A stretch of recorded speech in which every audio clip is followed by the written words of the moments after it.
contre l'acharnement qui s'abat sur l'opposition ivoirienne, c'est-à-dire le PDCI et le PPACI et tous ceux qui ne sont pas d'accord avec le 4e mandat, je voudrais, avec votre permission, pouvoir me retirer du plateau pour aller marquer ma solidarité à nos camarades qui sont encore à cette heure-là à la préfecture de police. Donc, non, c'est pas, il parle Fabrice Lago, écoutez-moi. C'est une fuite, s'il vous plaît. C'est une fuite, il nous laisse démarrer avec lui, ça va, on est pour calmer. Vieux, Sibeko, tu es garçon. Le vieux, tu es garçon. Moi, je te dis que tu es garçon. Moi, ce que je veux dire ce soir, c'est ce qui s'est passé avec Fabrice Lago, responsable de la communication du Front commun. C'est une invitation que nous avons adressée justement avec les responsables du Front commun qui ont désigné M. Fabrice Lago pour les représenter. Quand on a un préalable, on ne vient pas à une émission. On ne vient pas au cours de l'émission. On donne son point de vue, on se prononce sur un sujet d'actualité et finalement on se retire. C'est un manque de respect pour les autres invités sur le plateau. Et pour ceux qui conduisent cette émission. Donc c'est quelque chose, franchement, qu'il faudra éviter à l'avenir. Le PPACI a fait son communiqué. Ils ne se sont même pas solidarisés des actes de terreur posés par leurs camarades. Ils se sont plutôt indignés du fait qu'on ait arrêté des gens. Mais on ne les a pas arrêtés parce qu'ils sortaient d'un dîner gala. On ne les a pas arrêtés parce qu'ils sortaient d'une foire de carnaval. On les a arrêtés parce qu'ils ont posé un acte de terreur. Ali, j'ai été victime en 2015 d'une... Ah, la famille, le débat sur RCI hier était chaud et bouillant, chers frères et sœurs. Les militants, bien sûr, du PDC, en tout cas, les chargés d'information du PDC, RDA, Front commun, PDC, RDA, PPAC, chers frères et sœurs, a pris la parole et a défendu, en tout cas, ses parents, ou bien ses hommes, ou bien ses fidèles, ou bien ses amis, ses camarades qui sont dans des problèmes pas possibles, chers frères et sœurs, sur NCI, chers frères et sœurs, ça n'a pas été facile. Vous avez vu les images. Eh bien, je vais vous laisser regarder encore et puis on revient pour essayer de discuter là-dessus parce que c'était pas comme habituel, voilà. Donc, chers frères et sœurs, hein, Steve Beko est venu à main, ça dit, il a imposé le respect et l'impolitesse en même temps. Qu'est-ce qui s'est passé, chers frères et sœurs? Mais il y a un truc qui s'est passé là-bas que les gens n'ont pas bien remarqué entre, bien sûr, les Steve Beko du PPAC et Atubanga, bien sûr, le sous-traitant, chers frères et sœurs. Il est venu là-bas, les discussions n'étaient pas... Donc, restez jusqu'à la fin, on revient pour en décortiquer. Écoutons et puis on revient pour en décortiquer. Mais avant tout, partagez ces numéros parce que le monde entier doit être au courant parce que les messages, l'objectif de ce qui a fait Sibeko là-bas, c'est pour que les messages passent. Donc, partagez et donnez vos avis, likez surtout. Merci, M. Djarasouba. Je voudrais placer cette manifestation dans un contexte. Initialement, le Front commun avait souhaité organiser sa marche le samedi 2. C'est cela. À partir sur le VGE jusqu'à la place de la République. C'est par un communiqué du préfet, en lieu et place d'un arrêté, comme cela est prescrit par la loi, que nous avons appris que notre manifestation était interdite. Par la suite, on nous a offert deux possibilités, parce qu'on nous refusait le VGE. On nous a offert soit la commune de Cocody ou la commune de Yopougon pour la manifestation. En fin de compte, nous avons donc opté pour la commune de Yopougon et nous avons prévu notre manifestation pour le 9, dans un esprit bien entendu républicain, même si les raisons évoquées par le préfet pouvaient être sujets à discussion. Mais étant donné que c'était la célébration de la fête de l'indépendance, nous n'avons pas voulu laisser la polémique s'installer. Faire un bras de fer. Nous avons donc entamé les mobilisations en direction de nos militants pour les inviter à participer à cette marche. Et nos camarades commis à la mobilisation, pendant qu'ils étaient sur le terrain, qu'ils organisaient des rencontres, le jeudi, ils sont envoyés à la préfecture de police et ils sont interrogés jusqu'à 5 h du matin. Je précise 5 h du matin. Et la majeure partie des questions tournaient autour de où tu as fait le CP1, avec qui tu causes dans ton parti, ce genre de questions. Parce que ça pourrait s'interpréter comme une volonté de boycotter la mobilisation qui était en train de se mettre en place. Ils ont été libérés à 5 h. Nous n'avons pas voulu rentrer dans la polémique. Nous avons continué de faire notre travail parce que nous étions convaincus que les Ivoiriens répondraient présents à notre manifestation. Le vendredi, 3 autres cadres du PPACI ont été convoqués à la préfecture de police. Parmi ces cadres, il y avait le colonel Joël Keke, qui est en charge de la sécurité du PPACI, mais du Front commun, et qui était le principal interlocuteur des forces de défense et de sécurité dans le cadre de l'organisation de cette manifestation-là. Figurez-vous qu'il a été gardé à la préfecture de police jusqu'au lendemain à 10h, le samedi à 10h. C'est-à-dire que quand nous sommes arrivés le samedi matin, nos camarades qui avaient été commis à la sécurité n'avaient pas d'interlocuteur. Ils ne savaient pas à qui s'adresser pour recevoir les instructions. Même les forces de défense, c'est lui qui avait fait tout le travail technique avec les forces de défense. On ne savait pas à quoi s'entendre. Tout cela laissait penser qu'on voudrait qu'il y ait du grabuge à cette manifestation pour faire payer cela aux organisateurs. En dépit de tout ça, nos camarades sont restés mobilisés. Et la manifestation s'est déroulée dans un esprit bon enfant. J'y étais, les forces de défense et de sécurité n'ont quasiment rien eu à faire parce que la mobilisation était éclatante. Donc vous me donnez l'occasion de rendre hommage à tous ces Ivoiriens qui sont venus réclamer le dialogue. Parce qu'on ne le dit pas assez. On entend souvent certaines personnes dire c'est de l'insurrection. Ces messieurs que vous voyez, ce sont des hommes politiques. Et quand je dénonce ce qui se passe aujourd'hui, nous ne demandons pas de faveur. Nous souhaitons simplement que les droits de... En Côte d'Ivoire, bravo aux centaines de milliers d'Ivoiriens qui sont sortis dans la rue contre le 14e mandat d'Alassane Ouattara. Et je peux vous dire, mes amis, que chez Ado, ça commence sérieusement à trembler. En effet, mes amis, et vous voyez les images derrière moi, c'est... Eh bien, je disais bien sûr, c'était pas facile, bien sûr, vous avez vu, les débats étaient brûlants, chers frères et sœurs, vous voyez, depuis le début, avant l'arrivée, bien sûr, de Steve Biko, c'était faux, bien sûr. Mais quand les gens la parlent, quand il y a débat sur NCI, chers frères et sœurs, on dirait qu'on parle de deux pays différents. C'est-à-dire, il y a certains qui parlent de la Côte d'Ivoire, tout se passe bien, et d'autres qui passent des incidents, des choses qui ne vont pas bien, quoi. Donc, je me demande des fois, est-ce que c'est de la même Côte d'Ivoire que les gens parlent? Parce que il y a des mauvaises fois un peu dans les débats, quand il y a tout. Mais, je disais, bien sûr, il y a un truc qui s'est passé là-bas. Et pendant ce débat sur NCI que les gens n'ont pas bien remarqué. Ou du moins, pas beaucoup de personnes qui ont remarqué ça. Dit Steve Biko, lui, il a dit qu'il va quitter les plateaux. Ouais, bon, il y a des gens qui parlent de... Non, il a manqué de respect. Parce que M. Ali Diarachouba, après tout, il a dit qu'il a manqué de respect à ceux qui sont là et à l'antenne même. Mais Steve Biko, lui, avant de quitter, n'oubliez pas qu'il s'est excusé. Il a dit qu'il ne remet pas en question, bien sûr, M. Ali, qu'il ne remet pas en question, bien sûr, la NTI. Mais lui, c'est un signe de protestation.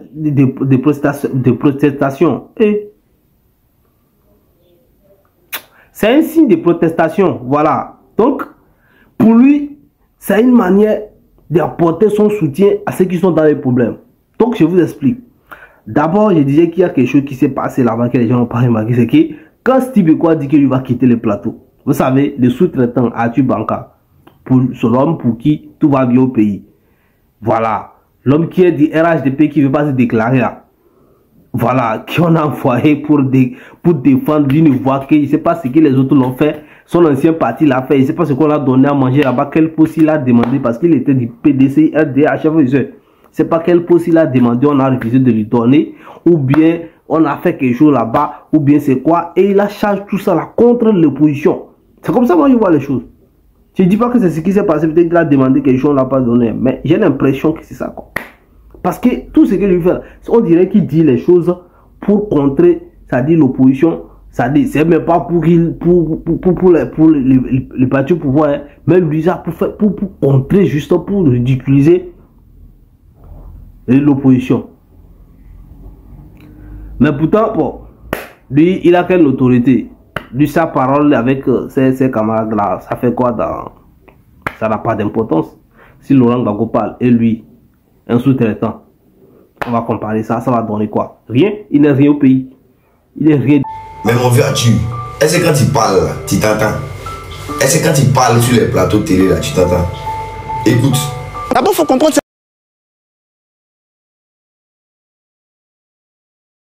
que les droits de nos camarades soient respectés. Monsieur Diarachouba, figurez-vous, j'ai entendu ici le procureur parler, mais nos camarades qui ont été arrêtés dans le cadre de l'enquête sur le bus, on ne sait même pas où ils sont détenus. Personne n'a pu les rencontrer jusqu'à ce jour, ni leur famille, ni leurs avocats. C'est à la télé qu'on les a vus dans une sorte de justice spectacle. Et après, on interroge nos camarades de la préfecture de police et on les met en face des déclarations que ces individus-là auraient faites. Mais ils étaient interrogés en l'absence. Au niveau du PPACI, nous avons les avocats du parti. Donc ces militants ne peuvent pas récuser les avocats du parti. Parce que quand on arrête quelqu'un, il y a une constitution d'avocats qui s'est faite. Mais on ne sait même pas où ils sont détenus jusqu'à ce jour. Personne n'a pu les voir. Ça fait bientôt une semaine. Et on prend des hommes politiques, dont des personnalités qui occupaient de hautes fonctions dans ce pays, et on les infantilise, on les humilie de la sorte. Figurez-vous que, par exemple, le ministre Lida Kwasi, c'est le lendemain, il a commencé à être interrogé à 22 h. C'est le lendemain à 15 h qu'il a pu avoir quelque chose à manger. Quel est le message qu'on veut passer? Et moi, écoutez, moi, je suis désolé, je pense que nous sommes des hommes politiques. Et je le répète, nous ne demandons pas de traitement de faveur.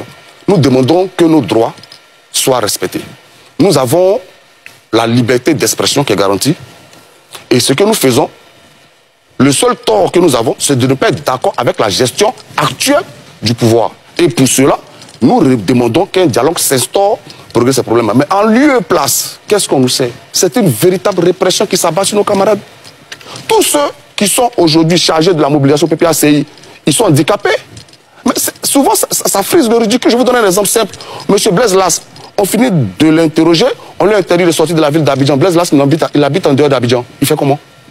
C'est-à-dire que toutes les fois qu'il doit aller chez lui à la maison, il est en infraction. Quoi, Justin, il travaille à Korogo. On lui a interdit de sortir d'Abidjan. Et il est obligé de dire, ben en fait, vous savez que je travaille à Korogo, et puis on réaménage.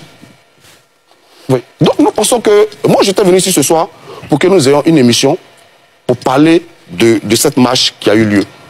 Et rappeler aux Ivoiriens que le samedi prochain, le président Laurent Gbagbo leur adresserait un message depuis la place Figaro. D'accord. Mais je vais terminer là-dessus. Oui, allez-y, parce que là, j'ai eu au téléphone les camarades du parti par rapport à ce qui se passe à la préfecture de police. Oui. Et j'ai écouté aussi le procureur. Excusez-moi, j'ai été très mal à l'aise. J'ai eu l'impression que c'était quasiment des menaces qui étaient dirigées à l'endroit de l'opposition. Quand on va disséquer des vidéos de manifestations pour savoir qui a fait une crise xénophobe, qui a fait... Donc ce soir, sans vous remettre en cause, moi je proteste.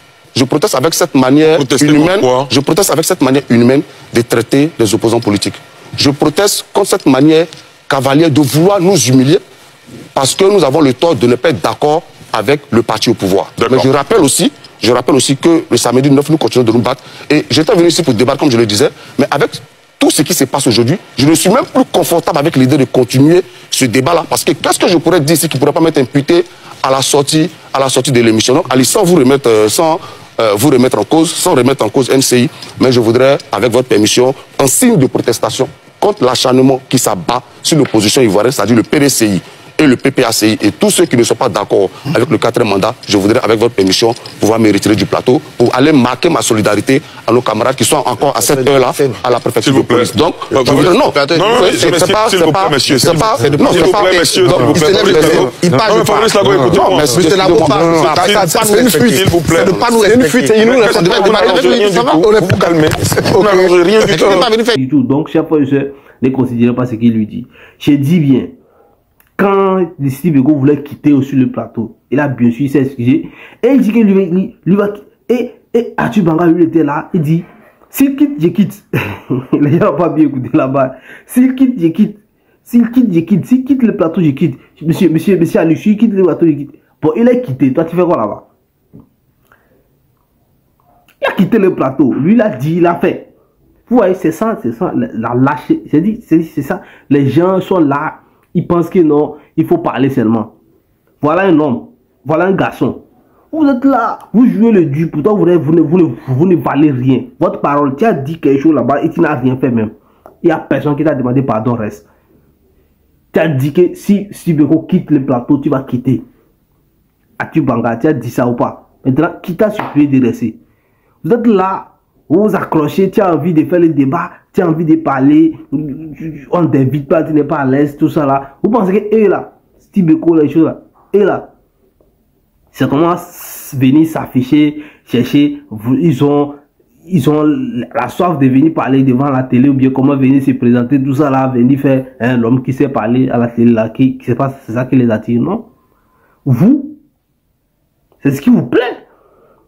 Arthur Banga, lui là, ce qui lui plaît là, c'est venir crier, il aime ça. Pourquoi il n'a pas quitté? Pourquoi il n'a pas quitté? Ça, c'est déjà de la lâcher. Voilà. Voilà, c'est ça. Parce que lui, il a dit quelque chose là-bas et il n'a pas fait. Il disait ça pour effrayer qui? Pour effrayer Steve Beko. Est-ce que Steve Beko le voit même? Lui, il voit. Quand il parlait, il regardait même. Lui, il savait ce qu'il est venu pour faire. Peut-être qu'il était venu vraiment pour faire les débats et il était prêt pour eux. Il a toujours été prêt pour tout. Logique. Pendant toute cette période, 2015, pendant près de 2 à 3 mois, quand je voyais des gens faire du footing, je prenais peur. Ça, c'est moi. Mais imaginez-vous tous ceux qui étaient dans l'environnement où s'est déroulée cette terreur des jeunes qui sont allés, qui ont caillassé le véhicule de police et qui ont même imaginé le tort psychologique qui leur est fait. Mais quand on est incapable de venir se solidariser de ce que ces gens-là ont vécu et qu'on vient plutôt dénoncer les gens, par exemple, et qu'on vient plutôt dénoncer les autorités qui ont procédé à des arrestations au fin justement de situer les responsabilités, j'ai dit que le PPACI est un parti qui n'a pas de leçon à donner. Il a eu raison de partir. En réalité, ce n'est pas une indignation, il a fui le débat. Parce qu'il savait réellement que le contenu, on allait décrypter en détail le contenu de leur activité. C'est ce que j'ai à dire pour le moment. Oui, on a le sentiment que donnez-moi au moins le nom de ces ministres. Voilà. Bon, c'était le ministre délégué. Le ministre délégué. Ah, oui, bon, je veux. Merci, monsieur le ministre. Je veux pas aussi. Non, oui, non, je le. Parce que je peux être poursuivi après ce qu'il dit. C'est celui qui bon, c'est le procureur qui poursuit. Donc il dit qu'un ministre. Non, c'est quand même. Moi, tu donnes le aborder le sujet. Voilà. Vous dites? Dans ce cas, il ne fallait pas aborder. S'il vous plaît, laissez Augustin la parole. S'il vous plaît, Landry, s'il vous plaît. Oui. Voilà, c'est moi qui dis ce que... Augustin, d'accord, vous avez la parole. C'est un ministre qui est en fonction et qui a tenu des propos et la vidéo est bien connue. Très bien. Et voilà, et que moi, je ne me permettrai pas de citer son nom ici parce que moi, je suis journaliste. Je peux vous aider. Voilà. Je peux vous aider en reformulant la chose de la façon suivante. Voilà. Monsieur le ministre, si on prend un ministre, enfin, monsieur le procureur, si on prend un ministre de la République en fonction qui prononce des propos jugés xénophobes, est-ce que vous pouvez, puisque vous avez l'opportunité de vous saisir pour ouvrir une enquête, est-ce que vous pouvez, dans le cas d'espèce, ouvrir une enquête sur un ministre en fonction? Deuxième chose, comme tu m'as aidé dans ce sens, il n'y a pas de problème, parce que je refuse vraiment de citer son nom. Très bien. Voilà, ça, j'ai écrit pour toi. Non, mais je sais, mais je refuse de citer son nom. Deuxième chose, il se trouve que bon, les fautes, les infractions commises par, disons, par Internet, par les réseaux sociaux, comme on est sur ce sujet, ce que je remarque, c'est qu'il y a des gens qui font leur post sur Facebook et d'autres viennent commenter et il peut y avoir des injures dans les commentaires. Il y a pas, c'est des injures ou bien des propos très graves. Il se trouve que moi, Kouyo, je fais une capture d'écran de cette injure et je publie sur ma page pour dire, monsieur le procureur, voici quelqu'un qui vient d'insulter le président de la République. Ce monsieur qui fait cette capture, j'imagine qu'il est en faute aussi, qui fait cette publication, puisqu'il partage une infraction, quelque chose qui est injurieux. D'accord. L'un de mes communiqués où moi j'ai dit que les auteurs des publications des fausses informations ainsi que les relais. Les personnes qui partagent. Exactement. Ouais. Seront recherchés et traduits devant la justice. D'accord. Mais justement, avant de faire le relais, ou bien avant de relayer, il faut vérifier l'authenticité, il faut vérifier la source. Alors, une injure de cette nature, est-ce que vous trouvez ça normal de relayer? Tous ceux qui sont là-bas. Donc, moi, vous savez, si tu veux, vous savez que moi, j'apprécie dans la politique de la Côte d'Ivoire, la chef, pour moi, là, Steve Biko, là, c'est le premier débatteur. Il n'y a pas encore laissé à faire des noms, et tu es du PP. Non, je suis du PPC, non, je suis de nulle part. Mais lui seulement, là, non, il n'y a pas encore. Il faut laisser les bruits d'Atu Banca, il faut laisser tout. Lui-même, il a confirmé que le seul débatteur qui peut discuter avec lui, qui est dans RHTP là, c'est le ministre Mamadou Touré. Et je confirme que vraiment il a donné c'est-à-dire une place à Mamadou Touré, le ministre. Sinon, les Atu Banca, les autres, tout ça là, c'est des sous-traitants pour lui, donc il n'y a pas de débat. Donc, lui n'a jamais peur. On dit qu'il a fui le plateau, parce que bon, non. Est-ce qu'il a toujours débattu avec vous? Il a toujours remporté, il est toujours sorti là tout. C'est pour aujourd'hui, quand les gens, ils veulent protester pour amener les gens pour montrer son indignation par rapport à ce qui se passe. Aujourd'hui, il quitte pour besoin et vous venez vous dites que non, il a fait des débats, ou bien il ne sait pas quoi dire. Vous parlez de qui même? Qu'on connaît là. Ouais, vous n'avez rien à dire. Si vous voulez, vous n'avez rien à dire là. C'est pour cela que vous dites, c'est pour moi que vous dites tout ça là. Parce que vous n'avez pas, bon, puisque vous êtes fâché, d'accord, parce qu'il vous a fait ça pour vous fâcher, parce qu'il n'a pas fait ça pour que tous les bouts, quelqu'un soit content là-bas. Vous, que vous êtes content, vous vous sentez embêté, tout ça là. Vos valeurs sont petits par rapport à ces ministres qu'on a arrêtés. Vos valeurs sont petits devant nous, devant le PPAC, devant le PDCI, contre ceux qu'on a convoqués, ceux qui sont en Dieu. Donc lui, il s'en fout de ça. C'est les téléspectateurs seulement qui sont importants pour lui, la télé. Donc il s'est excusé déjà là-bas avant de quitter. Il vous a expliqué pourquoi est-ce qu'il est quitté. Donc, pour ceux qui ne savent pas, je vous réexplique la situation. C'est qu'il y a les grands militants, c'est-à-dire les militants, ceux qui militent vraiment pour le PPACI, ceux qui détiennent la chose, ceux qui sont en train de piloter les mouvements actuellement. Il y a des gens qui sont convoqués, intimidés, menacés en quelque sorte, hein, pour donner. Il y a d'autres qui sont arrêtés. Et pendant ce temps, quand il venait là, il apprenait bien sûr les propos des procureurs qui n'étaient pas favorables à eux.